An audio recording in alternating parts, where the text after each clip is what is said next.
All right, this just in to CNN. Peru has closed its famed tourist site Machu Picchu today amid growing anti-government protests in that country. The closure has stranded hundreds of travelers near the iconic tourist attraction. Peru has also declared a state of emergency in multiple regions of the country as fierce clashes between protesters and police continue to erupt. The weeks-long protest movement was rather sparked by the ousting of the former president last month. For more now, let's bring in CNN's Rafael Romo. So Rafael, what is the situation today? Because this has been going on for a while now. Perhaps people thought it had quieted, but it really is a continuation. And remember, Fred, it was a little over a month ago that we were talking to American tourists who were trapped, had visited Machu Picchu. A lot of people know Machu Picchu. They know Peru a little bit less, but when you talk about Machu Picchu, a lot of Americans travel there every year, and we were talking about Americans who were trapped then.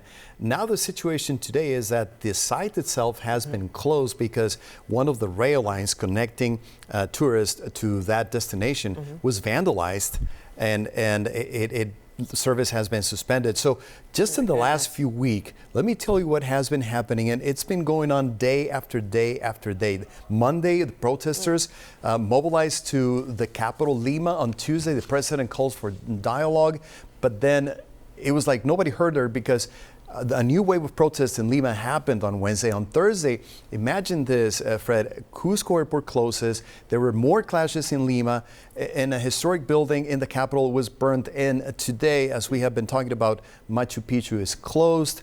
There's a total of 417 tourists. Out of those, 300 are foreign, and I can only imagine that a good number of them are probably American. Yeah, and very worried about where they go next, what's going to take place. Meantime, are there enough police or even military to help respond to what's happening? Yeah, that's a very good question. On Thursday, the president mobilized 12,000 police officers in the capital. In spite of that, we saw all kinds of chaos. I talked about this very famous historic building that was burnt. There were more clashes, more than 50 people dead since December 7 when the previous president was ousted. And so the situation keeps on going on and on and on.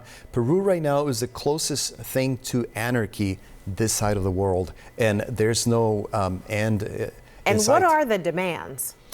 They want the president to resign, but this is a president who has only been in power for a little over a month.